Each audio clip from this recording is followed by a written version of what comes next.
I provide financial resources to the household. I get hit by a bus. Like, who's going to take care of my kid? What's going to happen? Maybe you could use that as a segue to introduce some planning concepts around that.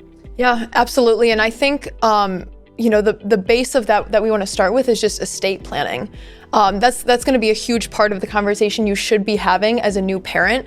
Making sure that if you have built up, your wealth over the years, what happens to, if something happens to both parents, who's taking care of the children? Where are those assets going? Welcome to Blue Chip Now, the podcast that gives you insider access to content that we tailor specifically for our clients. Whether you're climbing the corporate ladder or just seeking smart, efficient intel, we've got the answers to your most pressing financial questions. Join us as we break down the markets, debunk the headlines, and keep you ahead of the curve. Let's dive in. All right. So welcome to another episode of Blue Chip Now. I'm sitting in here for Daniel Dusina. Daniel's out. Him and his wife welcomed a baby last week. So things are busy in the Dusina household. We're filling in for him. We have a couple guest podcasters here today with a subject that's going to tie nicely to Daniel's situation. Dan Seder and myself are also here. And just to kick it off here, so stocks were down last week. U.S. equity markets were in the red, and treasury yields also fell. Notable news, market was still digesting the CrowdStrike outage. That wreaked havoc on global computer systems and impacted businesses greatly. I think Delta... Matt, real quick. CrowdStrike, they are a cybersecurity protection company. Yeah, in a nutshell, I mean, okay. they make software that helps businesses, prevent cyber attacks and ultimately, make their systems more secure. Got it. It was a software update, right? Something that was tied to Windows and affected the airlines, had a lot of, big impact on the airline industry. Yeah, I mean, across businesses. Yeah, I heard a story. One of my friends was heading on a flight, and the flight couldn't take off. It's a flight to Chicago. And what ended up happening was they had a backup pilot was there, but because they couldn't get into their system to update the flight log to the backup pilot, they couldn't take off. So we had to spend the night, in the airport, and it was a next day. So he could have driven to Chicago quicker than, he waited around for this flight. Yikes. But pretty interesting. I mean, you kind of think about a reliance on technology, and these things, are prone to happen. It's unfortunate for the airline industry. It seems like everything affects the airline industry, whether it be weather, computer programs, COVID. I mean, it's a tough industry. I heard this morning that that Delta is filing a lawsuit. They hired some big attorney. They're filing a lawsuit against CrowdStrike and Microsoft because they estimated they lost somewhere between 350 to 500 million from the kind of the impact, the network effect of this IT outage. Yeah, I mean, this is a big one. It'll be interesting to see what happens. I don't think we know where CrowdStrike's going to ultimately shake out from a company standpoint, but it's also interesting to note, as bad as performance has been over the past week for CrowdStrike, it's still positive 50% over the past year. Yeah. So it kind of shows the incredible run that company's been on, and the near crash that it's had since this news.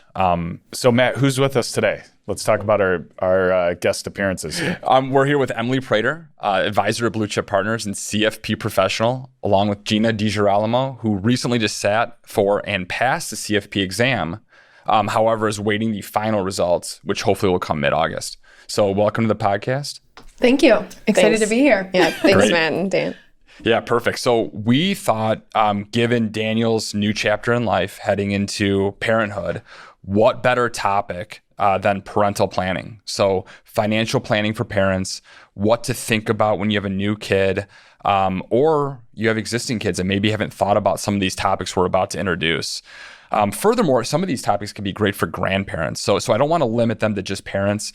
There's a lot of different applications for a few of the things we're going to talk about. And what better way, I think every parent's first thought when their kid's born is, how am I going to pay for college? So Emily, maybe I can tee that up. Let's talk 529 plans. Let's talk some of the tax benefits. Maybe you can give the audience a primer here. Thanks, Matt.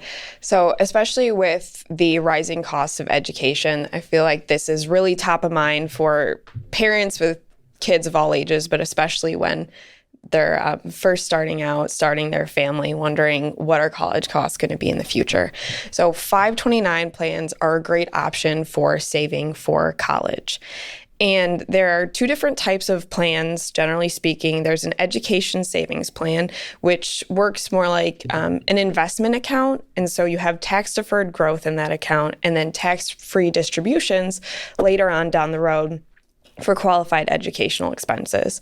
And then there are prepaid tuition plans where you lock in current tuition rates today for whenever your child may be in college. And so, Emily, like in Michigan, that would be the MESP. Is the 529 plan. Is the 529 plan. That is correct. And then what's Michigan Education MET, Trust. MET is the second, the prepaid tuition. Right. Yes. So just to confirm, so discretionary cash flow goes into the MESP or that 529, and that accumulates in an investment pool where the MET is you're in a sense purchasing the ability. You're purchasing the future cost of education today, correct, at a discounted rate, but it's not invested. It's just, it's kind of a guarantee that tuition will be covered in the future. Correct, exactly. And so really when choosing between the two, you could look at it as, do you believe the markets or these potential investments will outpace whatever inflation is if you're trying to decide between the two?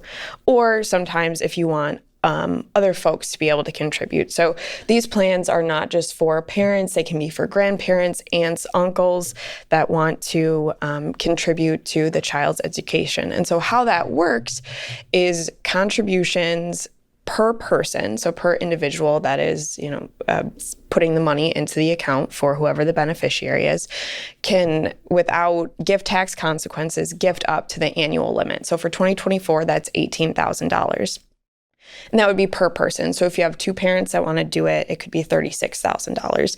And you can gift beyond that if you wanted. There's actually an option to superfund. And so that's where you can make 5 years worth of contributions at one time. So theoretically, if you had a couple, whether it be parents or even grandparents, based on current gift limitations, could put $180,000 right now into a 529 plan for a child or a grandchild. By pulling forward the future 5 years of contributions. Correct. So that means you couldn't, let's say you didn't do the full 180 for the couple that's allowed and you did 100,000.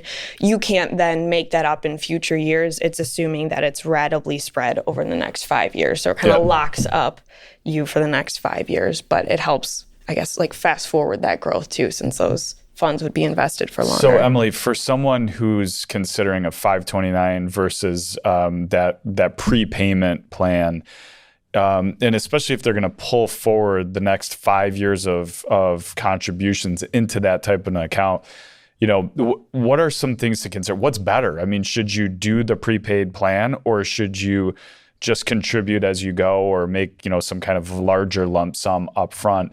I mean, I guess when I'm going to ask the question, then I'll tee it up.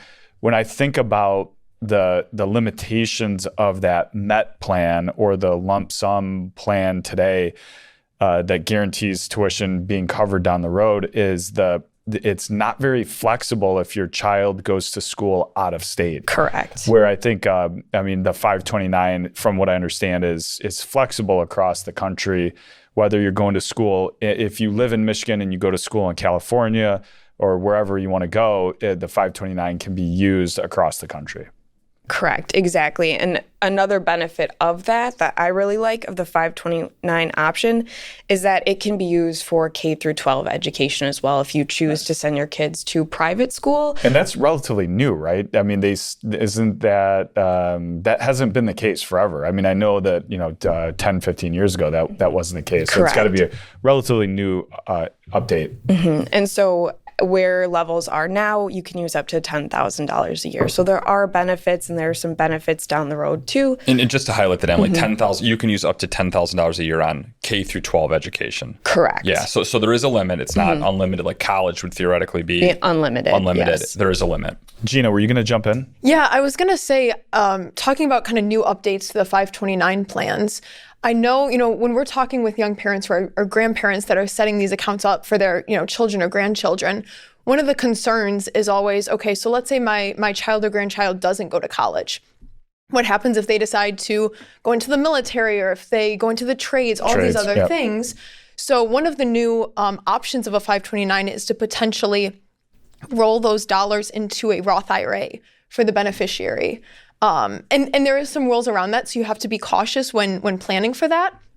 But I would say a great option for those young parents and young grandparents. Yeah, I feel like that could almost be another episode in and of itself to talk about the rules that surround that. So we probably don't want to dive down that rabbit hole today. But if a student doesn't, or if a student doesn't go to college, there are options post high school on how they can leverage those dollars in a different way, without penalties. Well, even if it's overfunded and they don't use all of the dollars in college, there's plenty of flexibility. There's plenty of planning opportunities that exist. So it's not wasted money by any stretch of the imagination. And that's what I think we're seeing from a lot of our clients utilizing this is wanting the flexibility of a 529 plan. Yeah, so I'll throw this out there. I mean, yes, they are more flexible than the prepaid tuition programs like the MET. What I'm not a huge fan of, at least in this current environment, is the limited investment options that are available on these platforms. They're usually restricted to mutual funds because they're run through a mutual fund company. So we have yet to see the expansion of what would be similar to like a self-directed brokerage option for a 529 plan. That may or may not ever happen, but they're relatively limited in terms of the investment options that are available, to the investor. But what I do like, though, is that many of these platforms offer what I call the autopilot age-based options, where the portfolio can start off, more tilted towards stocks when the child is young, and over time it automatically rebalances to more bonds as the child gets closer to education. With the theory being, if we get more conservative, the closer you get to that event, you're not at risk of a major blow up in the markets, impacting the value of what you've saved to cover the cost of college. Yeah, precisely. And then also, I think it's worth noting, I mean, every state has their own plan, and some have tax benefits. So maybe, Emily, you could talk about the state tax benefit for contributing to a 529 plan in Michigan. Right. So for Michigan, the MESP, you can get annually for a married couple that files jointly up to a $10,000 deduction for contributions made on your Michigan tax return. So it's $5,000 if you're an individual filer.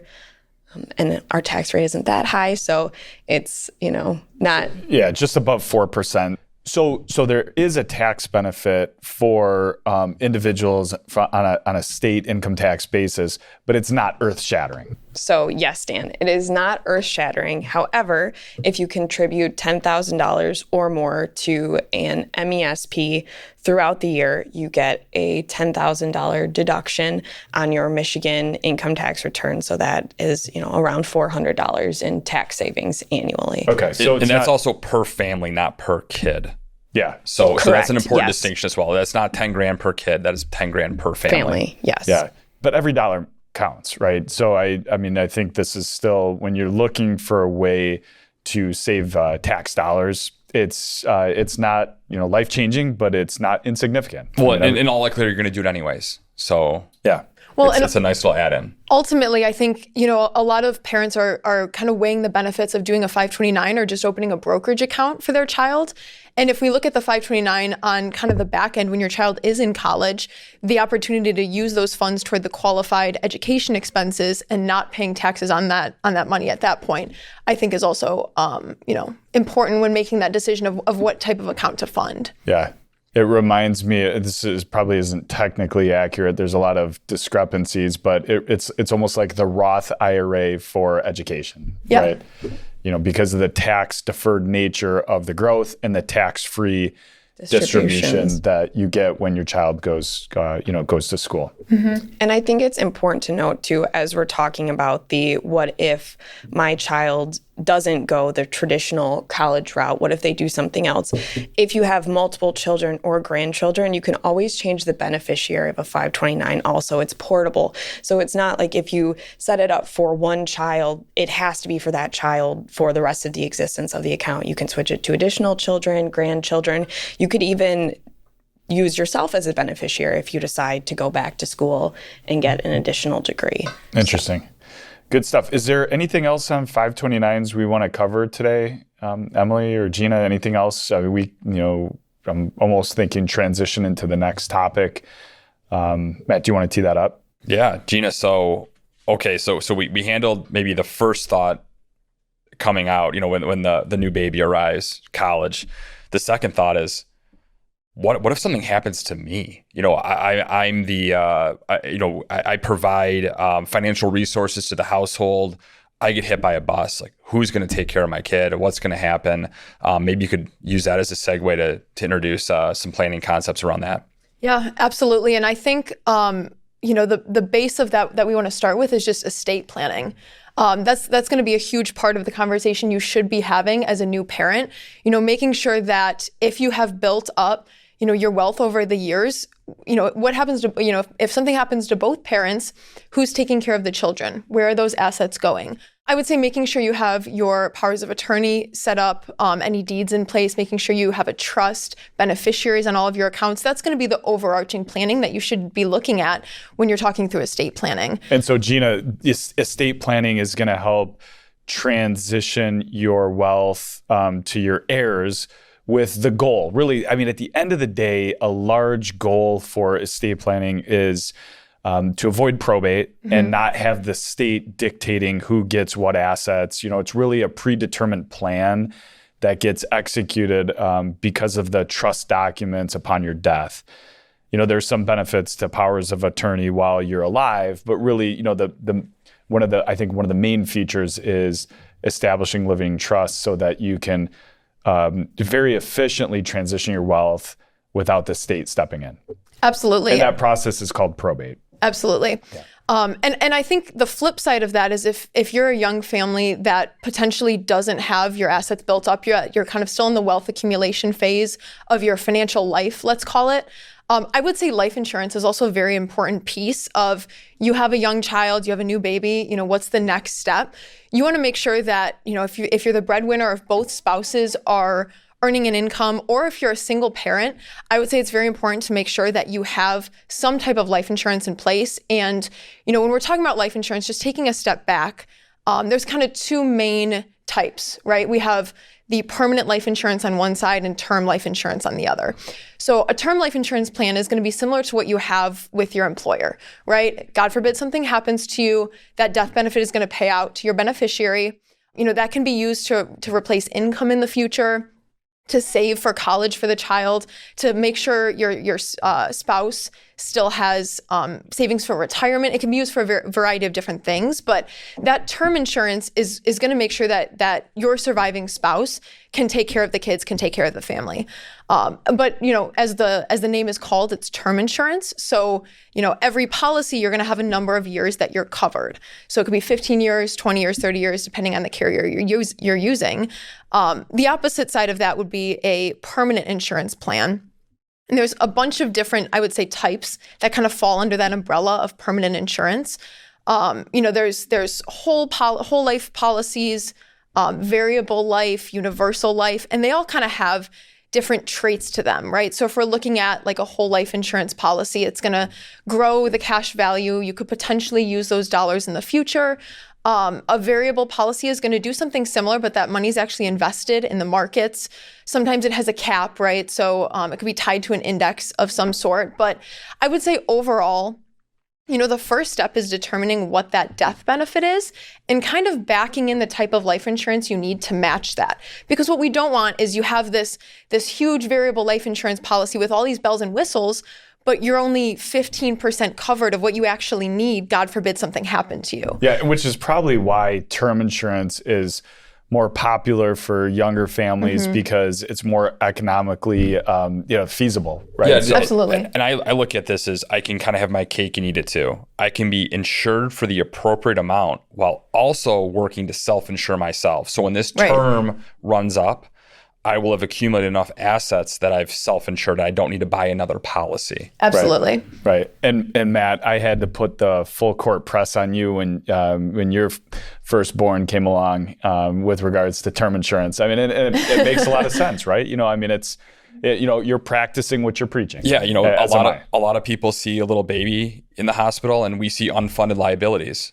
So we have college, we have a mortgage we want to pay off. We have all these things that we want to provide for. God forbid, should something happen to me. Yeah. So there's a real calculation that needs to take place. Like, we're not just kind of, sticking our finger up in the air and saying this amount is correct. Yep. We're trying to analyze, well, what's the present value of a certain amount of wage base you want to provide, perhaps the mortgage, outstanding principal of a mortgage, college, retirement. unfunded college. So there's a lot more that goes into this than just sitting down and picking a number out of the sky. Yeah. There is a real financial planning method here to come up with an appropriate amount. And what I would say, just to throw this out there, for young families or professionals that are having babies, the common misconception is, I need $1 million or $2 million of death benefit because it's a round number and it seems like a lot of money.